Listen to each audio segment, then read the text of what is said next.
bill. I don't think they did. Sue Kedgley. Thank you, Mr Chair. Well, the Green Party believes in giving credit where it's due, and so I think a lot of credit is due to the Minister in the chair for attempting to solve a very intractable problem, but also actually for sitting in the chair and listening to this debate and actually answering questions. Answering the questions that we're asking. I mean, this is actually quite a unique experience to be in this House, to have people raising questions, to having a minister actually listen with courtesy instead of ridiculing, and answering our questions. So, I really would like to give credit to the minister for and giving good explanations, as to the reasoned explanations for why he is or is not accepting various amendments. And I also agree with the Minister that, let's get beyond the blame game and let's look at solutions. But however, history will repeat itself unless we learn from it.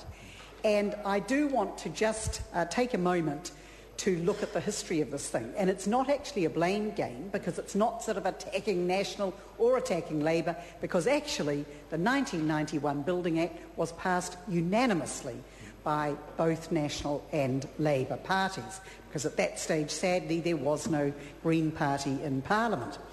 Anyway, the point that I wanted to make is that the lesson of history here is the utter failure of deregulation. And I think that is important, because we have a government, and not just this government, but a whole lot of people just with the mantra of deregulation and self-regulation. We are being told everywhere we turn, self-regulation will work, deregulation, we don't need all this onerous regulation. And this leaky home syndrome disaster is an abject lesson in what happens, in the huge cost of deregulation. So what did this 1991 Act do? Well, the aim of it was to encourage competition in the market, to boost the building industry, to reduce building costs. We're going to save money. And this is what everyone whipped themselves up into a fervour about what this wonderful things that were going to happen with the passage of this Building Act and deregulation. So they wiped out all the previous regulations and controls. They loosened council's inspection procedures. They allowed private council inspectors so that we'd have competition with this council inspectors. Not to worry about bothering about skills. We didn't need to have skills anymore. Removed the training, and everyone was so enthusiastic. This was going to encourage competition. It was going to boost the building industry, reduce building costs, and save money. Now, I want to repeat this, because this is what we're hearing as a mantra on just about every other bill that comes to this House. We're going to encourage competition and we're going to boost the building. So we cannot emphasise sufficiently that this unmitigated fiasco, the largest man-made fiasco, the cost likely to be $22 billion. One of the national members talked about 40,000 people being affected by leaky homes. The expectation is it could be somewhere to around 89,000, all happening because of deregulation, because we left it to the invisible hand of the market. We allowed builders to just enter and exit the industry, no liability, no cost, whack something up, disappear, go to Australia. Deregulation. So please, nobody ever tell me that deregulation and self-regulation is the solution, that it's going to save money and reduce costs. This is like a case study of the abject failure of deregulation. Having got that off my chest, I just would mention we all know people who have been caught up in this fiasco. And the most recent one was a friend of mine from the United Nations, and she thought she'd like to return to New Zealand in her retirement and buy a building. So she showed me this apartment she was going to build on the Kapiti coast. and I took one look at it. It was a monoclad building. I said, Sue, are you absolutely sure that isn't a leaky home? Oh, no.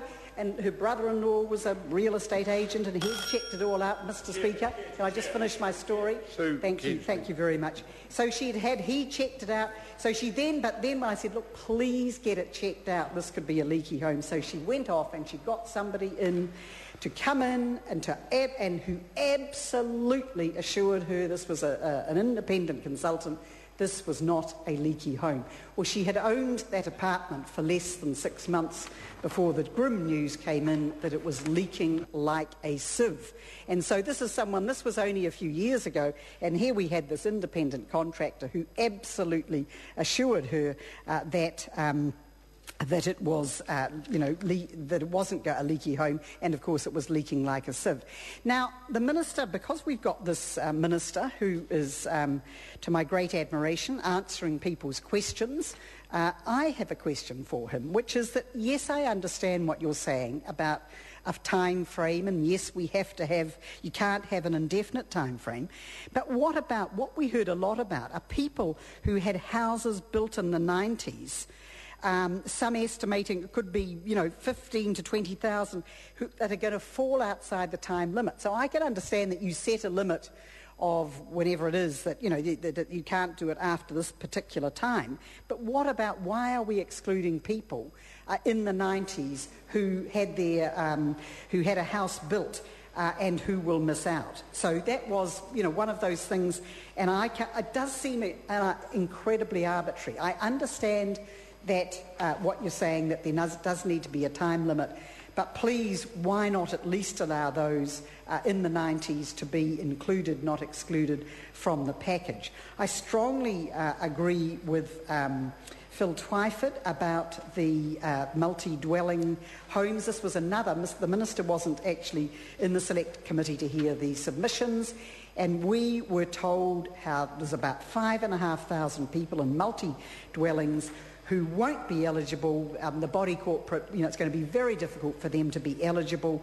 So I think that the proposal that Phil Twyford has come up with for multi-dwelling is really a very positive initiative. And again, I would really appreciate it if the Minister would answer why that one doesn't seem to make sense, because, Minister, that was one of the big issues that submitters raised with us.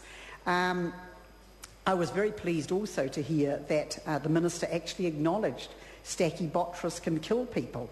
That also worries me, because what is going to happen? We also heard of so many people who said to us, we can't afford the 50% of, we can't pick up that 50% of the cost. What is going to happen to us? And some of those people said they were living in homes that are actually unsafe. They are a health hazard. They have Stachybotrys mould.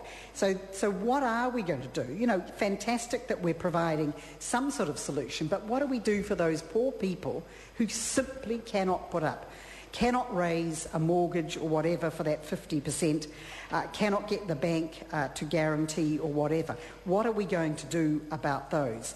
Because we can't just ignore them, because we have people who are living in insanitary, unsafe homes which are a health hazard.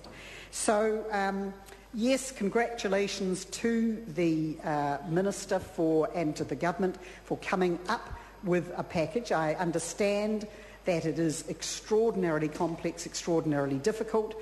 I'm glad I didn't have to go, as the Minister did, to these numerous meetings with people sobbing. I can believe that. But we heard the submissions. We all have our friends. We know that the utter, total tragedy that this has cost so many lives. We need to remember that it was deregulation, nothing else, that created this problem. Deregulation. That is what has caused this $22 billion problem, which is estimated to may well affect 80,000 New Zealanders and cause abject misery to so many people. It is deregulation that has done this, so let us not hear that endless mantra from Rodney Hyde, the ACT Party, from National, that deregulation is going to solve our problems. Actually, what it's done is create the biggest man-made disaster in New Zealand's history. Mr. Chair. Yeah, Mr. Chairman, I will very quickly. I want to respond.